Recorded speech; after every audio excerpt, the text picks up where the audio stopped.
வணக்கம். இது இன்றைய பரபரப்பு. முதலில் டாப் 3 தலைப்புச் செய்திகளை பார்க்கலாம். புதுச்சேரியில் கடனை திருப்பித் தர மறுத்த கள்ளக்காதலியை கொடூரமாக கொன்ற சைக்கோ காதலனை போலீசார் கைது செய்த சம்பவம் பரபரப்பை ஏற்படுத்தியுள்ளது. கோவையில் தொடர் கொள்ளையில் ஈடுபட்டு வந்த பிரபல கொள்ளையன் ராஜசேகரை திருச்சியில் போலீசார் சுட்டுப்பிடித்தனர். ஹோசூரில் அண்ணன் தாக்கப்பட்டதால் தட்டி கேட்ட சிறுவன் மீது கொதிக்கும் எண்ணெய் ஊற்றிய கடைக்காரர் உட்பட 2 கைது செய்யப்பட்டுள்ளனர். புதுச்சேரியில் கடனாக கொடுத்த பணத்தை திருப்பித் தர மறுத்த கள்ளக்காதலியை கழுத்தை நெரித்து கொன்று சாக்கு மூட்டைகளில் கட்டி வாய்க்காலில் வீசிய நபரை போலீசார் கைது செய்துள்ளனர். புதுச்சேரி அருகே 5 நாட்களுக்கு முன் மாயமான பெண் ஒருவர் உருவையாறு வாய்க்காலில் சாக்கு மூட்டையில் சடலமாக மீட்கப்பட்டார். விசாரணையில் அவர் வெள்ளியனூரைச் சேர்ந்த கணவரை பிரிந்து வாழ்ந்து வந்த தமிழ்ச்செல்வி என்பது தெரிய வந்தது. அவருடன் தொடர்பில் இருந்த ஐயப்பன் என்பவரை போலீசார் பிடித்து விசாரித்த போது தமிழ்ச்செல்வியை கொலை செய்ததை ஒப்புக்கொண்டார்.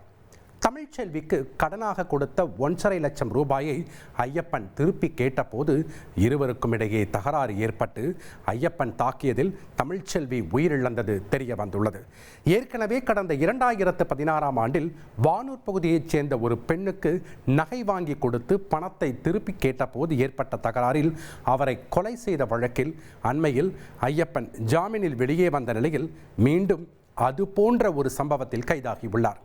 பெண்களுக்கு உதவி செய்து தனது தேவை பூர்த்தியான பிறகு பணத்தை கேட்டு மிரட்டி கொடூரமாக கொலை செய்யும் சைக்கோவாக ஐயப்பன் இருந்தது விசாரணையில் தெரிய வந்துள்ளது.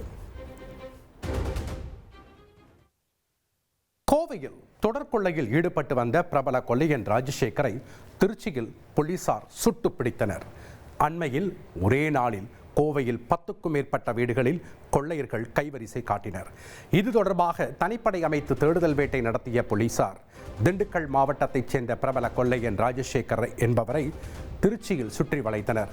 அப்போது போலீசாரை ராஜசேகர் அரிவாளால் தாக்க முயன்றதாகவும் இதனால் தற்காப்புக்காக அவரை துப்பாக்கியால் சுட்டு பிடித்ததாகவும் போலீசார் தெரிவித்துள்ளனர். இந்த சம்பவத்தில் 2 காவலர்களும் காயமடைந்தனர். கோவை மாவட்டம் கருமத்தம்பட்டியில் உள்ள ஒரு விசைத்தறி கூடத்தில் இரவு நேரத்தில் நுழைந்த மர்ம நபர் கிறிஸ்டோபர் இருதயராஜ் என்பவருக்கு சொந்தமான 2 சக்கர வாகனத்தின் பூட்டை உடைத்து திருடிச் சென்றுள்ளார். அந்த பகுதியில் கடந்த 10 நாட்களில் 5க்கும் மேற்பட்ட வாகனங்கள் திருடு போனதால் பொதுமக்கள் அச்சத்தில் உள்ளனர்.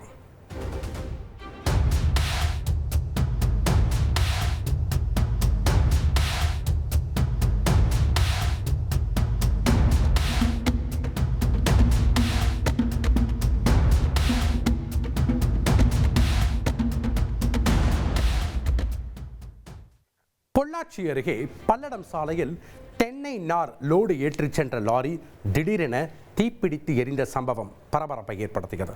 தகவல் அறிந்து உடனே சம்பவ இடத்திற்கு விரைந்து வந்த தீயணைப்பு துறையினர் தீயை அணைத்தனர். இருப்பினும் லாரி முழுவதும் சேதமானது.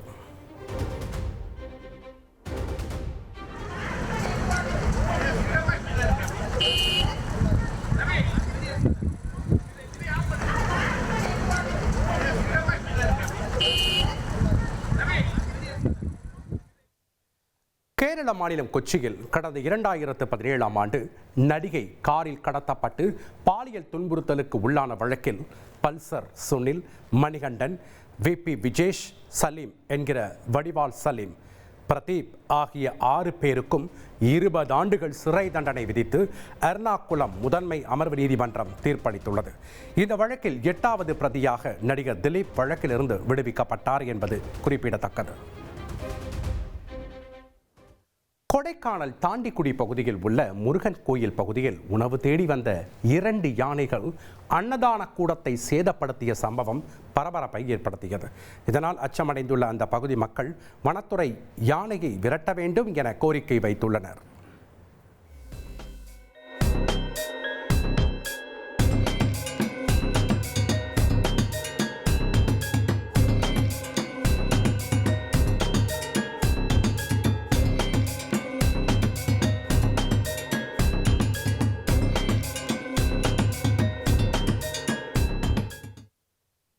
ஆந்திராவில் பள்ளத்தில் தனியார் பேருந்து கவிழ்ந்ததில் 10க்கும் மேற்பட்டோர் உயிரிழந்த சம்பவம் அதிர்ச்சியை ஏற்படுத்தியது. அல்லூரி சீதாராமராஜு மாவட்டம் மாரடிமல்லி அருகே 37 பேருடன் சென்ற அந்த பேருந்து கட்டுப்பாட்டை இழந்து விபத்திற்குள்ளானதில் பலர் படுகாயமடைந்தனர். முதற்கட்ட விசாரணையில் விசாகப்பட்டினத்திலிருந்து தெலங்கானா மாநிலம் பத்ராச்சலம் நோக்கி அந்த பேருந்து சென்றது தெரியவந்தது.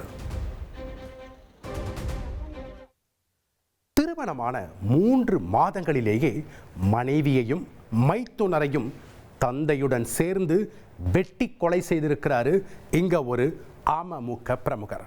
புருஷ லட்சணத்தை மறந்து கள்ளக்காதல் வளர்த்த பிரமுகரை மனைவி கண்டித்ததால் நடந்திருக்கிறது இந்த கொடூரம். தேனி மாவட்டம் போடிநாயக்கனூர் அருகே உள்ள முத்தையன் செட்டிப்பட்டி பகுதி அன்று காவல்துறை கட்டுப்பாட்டில் இருந்தது.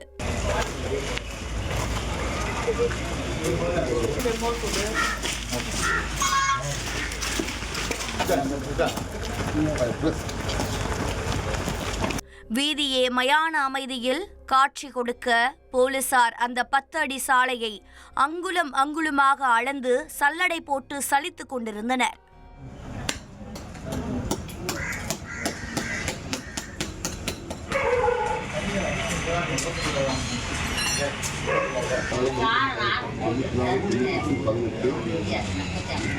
இத்தனை பரபரப்புகளுக்கும் காரணம் இங்கே நடந்த ஒரு இரட்டை கொலை.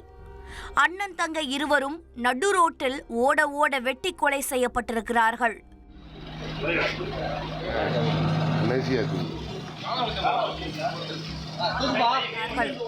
இந்த கொடூரத்தை செய்தது வேறு யாரும் அல்ல, அந்த பெண்ணின் கணவனும் மாமனாரும் தான். திருமணமான 3 மாதத்தில் கட்டிய மனைவியையும் மைத்துனரையும் துள்ள துடிக்க வெட்டி கொண்டிருக்கிறார்கள்.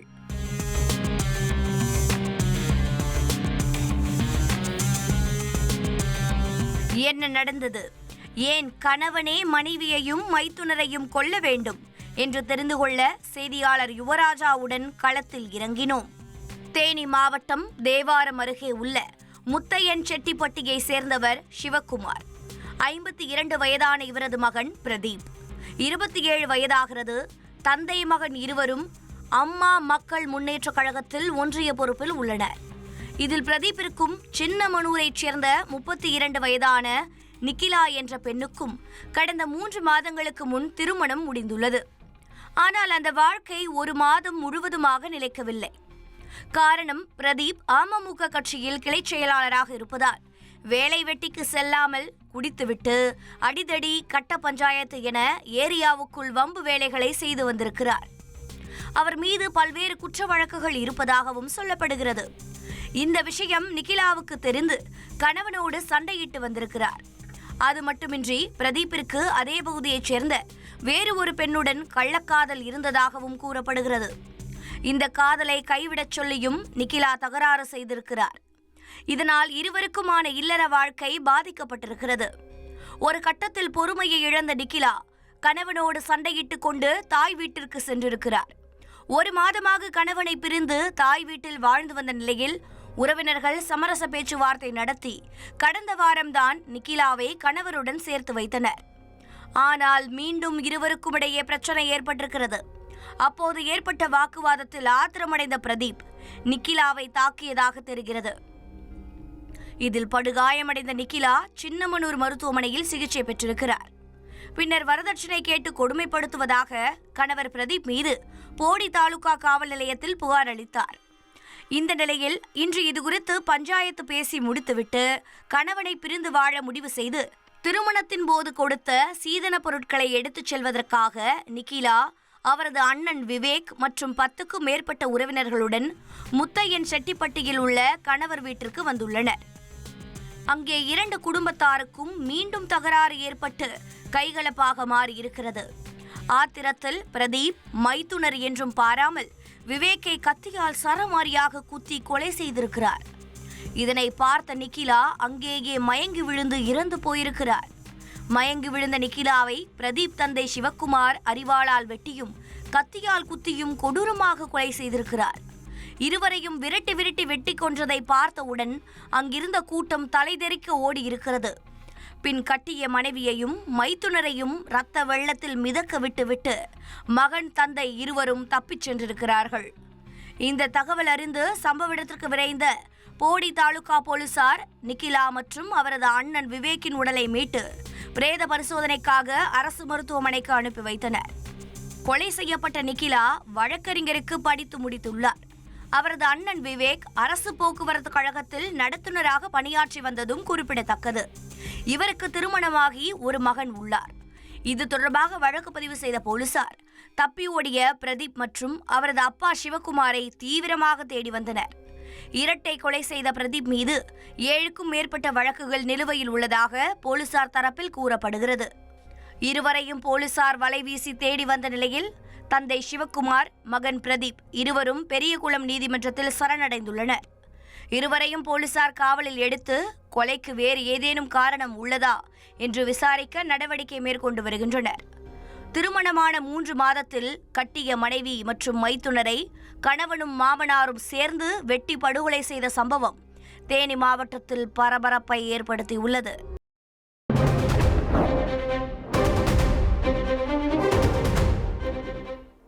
இன்றைய பரபரப்பு தொடர்கிறது.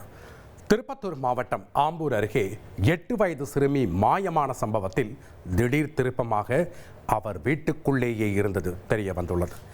கோவிந்தபுரத்தைச் சேர்ந்த கட்டிட தொழிலாளியான பாபுவின் மகள் தனஸ்ரீ பள்ளிக்கு வரவில்லை என பள்ளியிலிருந்து வீட்டுக்கு தகவல் வந்ததை அவருடைய பெற்றோரும் உறவினரும் பல்வேறு இடங்களில் தேடினர். மேலும் சிறுமி மாயமானதாக உமராபாத் காவல் நிலையத்தில் புகார் கொடுத்ததை அடுத்து போலீசாரும் சுற்றுவட்டார பகுதிகளில் தேடினர். அந்த பகுதியில் 3 குடுகுடுப்பைக்காரர்கள் சந்தேகிக்கும் வகையில் சுற்றித் திரிவதாக வந்த தகவலை அடுத்து அவர்களையும் கிராம மக்கள் பிடித்து போலீசில் ஒப்படைத்தனர். 7 மணி நேரமாக போலீசாரும் ஊர் மக்களும் தேடி வந்த நிலையில் போலீசார் மீண்டும் வீட்டில் தேடிய போது சிறுமி கட்டிலுக்கு அடியில் உறங்கிக் கொண்டிருந்தது தெரிய வந்தது. இதனால் போலீசாரும் சிறுமியின் குடும்பத்தினரும் நிம்மதியடைந்தனர். மதுரை காமராசர் பல்கலைக்கழகத்தில் நடைபெற்ற பட்டமளிப்பு விழாவிற்கு வருகை தந்த ஆளுநர் RN ரவிக்கு எதிராக கோஷம் எழுப்பிய இந்திய மாணவர் சங்கத்தைச் சேர்ந்த மாணவி உட்பட மொத்தம் 8 பேர் கைது செய்யப்பட்டுள்ளனர். பல்கலைக்கழக வாயிலில் நின்று ஆளுநருக்கு எதிராக கோஷம் எழுப்பிய நிலையில் மாணவர்களுக்கும் போலீசாருக்கும் தள்ளுமுள்ளு ஏற்பட்டது. இதனையடுத்து அவர்கள் வலுக்கட்டாயமாக கைது செய்யப்பட்டனர். சிவகாசியில் பட்டாசு தொழிலாளர் ஒருவர் ஆபத்தை உணராமல் ஆலைக்குள் ரீல்ஸ் எடுத்து இன்ஸ்டாவில் பதிவிட்டுள்ள சம்பவம் அதிர்ச்சியை ஏற்படுத்தியுள்ளது. கேட்டா அந்த தொழில் தான் செய்யாரு, என்ன வேலை பார்க்குறாருன்னு சொல்லி அப்போதே கேட்டோம் இல்லையா, இந்த வேலை தான் பார்த்துட்டு இருக்காரு. நல்லா பாருங்க, தெரியும் பாருங்க சேட்டா, நல்லா பார்த்துக்கோங்க சேட்டா. ஒர்க் பண்ணிட்டு இருக்காரு. இது வந்து என்னன்னு பார்த்தோம் அப்படின்னா புஷ்வானம், எல்லாருக்கும் தெரியும். புஷ்வானம் தான் இது வந்து ஒரு நிமிஷத்தில் அந்த புஷ்வானம் பற்ற வச்சோம்னா ஒரு நிமிஷத்தில் போயிடும், சரன்னு எரிஞ்சு முடிஞ்சிடும். இதுக்கு பார்த்தோம் அப்படின்னா இவ்வளோ ஒரு கஷ்டப்பட்டு இவ்வளோ ஒரு கஷ்டம் இருக்குதுல்ல, என்ன சேட்டா அப்படிதானே சேட்டா? அதனால் சிவகாசி பட்டாசுக்கு வந்து பட்டாசு தொழிலுக்கு வந்து கொஞ்சம் ஆதரவு கொடுங்க. இது வந்து சிவகாசி பட்டாசு ஆலைகளுக்குள் செல்போன்களை பயன்படுத்தக்கூடாது என்ற விதிமுறையை மீறி உடல் முழுவதும் ரசாயன கலவையுடன் தொழிலாளி ஒருவர் பட்டாசு ஆலையில் வேலை பார்க்கும் தொழிலாளர்களுடன் ரீல்ஸ் வீடியோ எடுத்து பதிவிட்டுள்ளார். இதுபோன்ற அலட்சிய போக்கை கண்காணித்து விழிப்புணர்வு ஏற்படுத்த சமூக ஆர்வலர்கள் வலியுறுத்தியுள்ளனர். சென்னை எண்ணூரில் உள்ள மீன்பிடி துறைமுகம் அருகே பிரபல ரவுடியை போலீசார் காலில் சுட்டு பிடித்த சம்பவம் பரபரப்பை ஏற்படுத்தியுள்ளது. சென்னை திருவொற்றியூரில் சரித்திர பதிவேடு குற்றவாளி சத்யா என்பவர் வெட்டி படுகொலை செய்யப்பட்டார். முன்விரோதம் காரணமாக இந்த கொலை செய்யப்பட்ட நிலையில் இவ்வழக்கில் தொடர்புடைய கும்பலை போலீசார் தீவிரமாக தேடி வந்தனர். இந்த நிலையில் இந்த வழக்கில் தொடர்புடைய விக்கி என்ற நபரை கைது செய்ய போலீசார் மீன்பிடி துறைமுகம் பகுதிக்கு சென்றுள்ளனர். அங்கு மறைந்திருந்த விக்கி திடீரென உதவி ஆய்வாளர் நவீன் மீது பெட்ரோல் குண்டு வீசியுள்ளார். இதனால் போலீசார் தங்களின் தற்காப்புக்காக விக்கியின் காலில் துப்பாக்கியால் சுட்டுள்ளனர். காயமடைந்த விக்கி மற்றும் உதவி ஆய்வாளர் நவீன் ஆகியோர் ஸ்டான்லி அரசு மருத்துவமனையில் சிகிச்சை பெற்று வருகின்றனர். நாமக்கல் அருகே வீடு புகுந்து ஆசிரியரை அரிவாளால் தாக்கிவிட்டு கொள்ளை முயற்சியில் ஈடுபட்ட 3 பேர் கைது செய்யப்பட்டனர். கடந்த மாதம் 21ஆம் தேதி நகையை பறிக்க முயன்ற போது ஆசிரியர் பெரியசாமி கூச்சலிட்டதால் அவரை தாக்கிவிட்டு தப்பி ஓடியுள்ளனர். புகாரின் பேரில் வழக்கு பதிவு செய்த போலீசார் தலைமறைவாக இருந்த சண்முகம், அன்பழகன், பாபு ஆகியோரை பிடித்து விசாரணை நடத்தி வருகின்றனர். தருமபுரி மாவட்டம் பெண்ணாகரம் அருகே கருக்கலைப்பின் போது மனைவி இறந்த நிலையில் அவர் மாடியில் இருந்து தவறி விழுந்து இறந்து போனதாக நாடகமாடிய கணவர் உட்பட 3 பேர் கைது செய்யப்பட்டனர். பெண்ணாகரம் அருகே உள்ள பூச்சூரைச் சேர்ந்த கண்ணன், ரம்யா தம்பதிக்கு 2 பெண் குழந்தைகள் உள்ளனர். ரம்யா மீண்டும் கர்ப்பமான நிலையில் அவர் வீட்டு மாடிப்படியிலிருந்து தவறி விழுந்து காயமடைந்ததாக கூறி சேலம் தனியார் மருத்துவமனையில் கண்ணன் சேர்த்தார். இதையடுத்து மேல் சிகிச்சைக்காக கோவி செல்லும் வழியில் ரம்யா உயிரிழந்தார். இந்த நிலையில் போலீஸ் விசாரணையில் ரம்யாவின் வயிற்றில் இருப்பது பெண் குழந்தை என்பதை ஸ்கேன் பரிசோதனை மூலம் தெரிந்து கொண்ட கண்ணன், செவிலியர் சுகன்யா, புரோக்கர் வனிதா ஆகியோருடன் சேர்ந்து கருக்கலைப்பு செய்தது அம்பலமானது. அப்போது ஏற்பட்ட உடல்நலக்குறைவால் ரம்யா உயிரிழந்துள்ளார். இது தொடர்பாக கண்ணன், சுகன்யா, வனிதா ஆகிய 3வரையும் போலீசார் கைது செய்தனர். சிவகங்கையில் உள்ள அரசு குழந்தைகள் காப்பகத்தில் மாயமான சிறுமிகள் 3 பேரை மீட்ட போலீசார் இளைஞர்கள் 2வரை போக்சோ வழக்கில் கைது செய்தனர். தேவக்கோட்டை, மானாமதுரை, காளையார் கோவில் பகுதிகளைச் சேர்ந்த 3 சிறுமிகள் காதல் உள்ளிட்ட பிரச்சனையால் வீட்டை விட்டு வெளியேறினர். அந்த சிறுமிகளை போலீசார் மீட்டு சிவகங்கையில் உள்ள காப்பகத்தில் தங்க வைத்தனர். கடந்த 7ஆம் தேதி அதிகாலையில் கழிப்பறையில் உள்ள ஜன்னலை பயன்படுத்தி 3 சிறுமிகளும் அங்கிருந்து தப்பினர். இது குறித்த புகாரின் பேரில் விசாரணை நடத்திய போலீசார் காளையார் கோவில் அருகே தனது வீட்டிற்கு சென்ற சிறுமியை மீட்டனர். மற்ற 2 சிறுமிகளும் மதுரையில் வெவ்வேறு இளைஞர்களுடன் தங்கியது தெரியவந்த நிலையில் சிறுமிகளை மீட்டு காளிமுத்து, சூரியவேல் ஆகிய 2 பேரை போக்சோ வழக்கில் கைது செய்தனர். தங்கைக்கு பாலியல் தொல்லை கொடுத்த வாலிபரை அந்த இளம் பெண்ணின் அக்கா கணவரோடு சேர்ந்து கொலை செய்துள்ள சம்பவம் பெரும் அதிர்ச்சியை ஏற்படுத்தியுள்ளது. காதல் மயக்கத்தில் அந்த இளம் பெண்ணின் கழுத்தை கடித்ததுதான் நடந்த கொலைக்கு காரணமா? கடலூர் பாதரிக்குப்பம் அருகே உள்ள சுந்தரமூர்த்தி நகர் அன்று வழக்கத்திற்கு மாறாக பரபரப்பாக காட்சியளித்தது.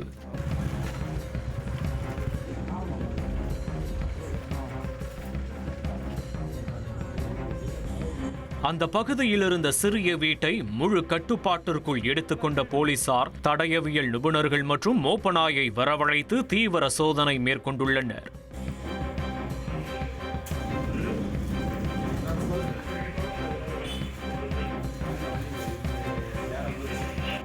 இங்கு நடந்திருப்பது ஒரு படுபயங்கர கொலை.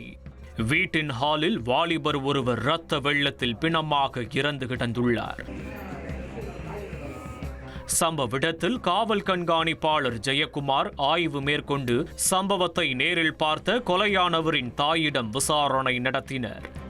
நடந்த கொலைக்கான காரணம் என்ன, கொலையாளிகள் யார் என போலீசார் விசாரணை மேற்கொண்டிருந்த போதே இளம்பெண் ஒருவர் திருப்பாதிரிப்புலியூர் காவல் நிலையத்தில் கொலை குற்றத்தை ஒப்புக்கொண்டு சரணடைந்துள்ளார். தங்கைக்கு பாலியல் தொல்லை கொடுத்த வாலிபரை கழுத்தறுத்து கொன்றுவிட்டதாக அந்த இளம்பெண் கூறியதும் காவல் நிலையமே அதிர்ந்து போயிருக்கிறது. சரணடைந்த குற்றவாளியின் பெயர் கவிப்பிரியா, 25 வயதாகிறது. சுந்தரமூர்த்தி நகரில் காதல் கணவர் முத்துக்கைமாரியோடு சந்தோஷமாக வாழ்ந்து வந்துள்ளார். கவிப்பிரியாவின் வீட்டில் அவரின் உடன் பிறந்த ஒரு தங்கையும் வசித்து வந்துள்ளார். கொலை செய்யப்பட்ட நபரின் பெயர் பிரசாத், 37 வயதாகிறது. ITI படிப்பை முடித்த பிரசாத் பொறுப்பாக வேலைக்கு செல்லாமல் ஊதாரித்தனமாக தாயின் சம்பாத்தியத்திலேயே ஊரை சுற்றி வந்ததாக சொல்லப்படுகிறது. பிரசாத்தின் வீடும் கவிப்பிரியாவின் வீடும் அருகிலேயே இருந்த காரணத்தால் அவர் கவிப்பிரியாவின் தங்கை மீது காதல் வயப்பட்டிருக்கிறார். ஆனால் இளம்பெண் பிரசாத்தை துளியும் விரும்பவில்லை. இருந்த போதிலும் நம்பிக்கை தளராத பிரசாத் எப்படியாவது அந்த பெண்ணை அடைந்தே தீர வேண்டும் என்கின்ற எண்ணத்தில் ரூட்டை மாற்றி தொடர்ச்சியாக பாலியல் தொந்தரவு கொடுத்துள்ளார். ஒரு கட்டத்தில் கவிப்பிரியாவிற்கு இந்த விஷயம் தெரியவர அவர் கணவர் முத்துமாரியிடம் சொல்லி பிரசாத்தை கண்டித்துள்ளார். ஆனால் அதன் பிறகும் பிரசாத் அடங்கவில்லை. சில நாட்களுக்கு முன்பு கவிப்பிரியாவின் தங்கை வீட்டில் தனியாக இருந்தபோது அவரை கட்டி அணைத்து கழுத்தில் வெறித்தனமாக கட்டித்துள்ளார். இதனால் அந்த பெண் உடல் சோர்வுற்று போனதாகவும் கூறப்படுகிறது. இந்த சூழலில்தான் சம்பவம் நடந்தன்று கவிப்பிரியாவும் அவரது கணவர் முத்துமாரியும் பிரசாத் வீட்டிற்கு சென்று தட்டி கேட்டுள்ளனர். அப்போது அவர்களுக்கிடையே வாக்குவாதம் முற்றி கைகலப்பாக மாறியுள்ளது. ஒரு கட்டத்தில் பொறுமை இழந்த கணவன் மனைவி இருவரும் சேர்ந்து பிரசாத்தின் கழுத்தை கத்தியால் அறுத்துவிட்டு அங்கிருந்து தப்பிச் சென்றுள்ளது விசாரணையில் தெரிய வந்திருக்கிறது. கவிப்பிரியா காவல் நிலையத்தில் சரணடைந்து விட்ட நிலையில் தலைமறைவாக இருந்த முத்து கைமாரியையும் சுற்றி வளைத்து கைது செய்துள்ளனர். தங்கைக்கு பாலியல் தொல்லை கொடுத்ததுதான் நடந்த கொலைக்கான காரணமா அல்லது வேறு ஏதேனும் இவர்களுக்குள் முன்விரோதம் உள்ளதா என்கின்ற கோணத்திலும் தீவிர விசாரணை மேற்கொண்டு வருகின்றனர்.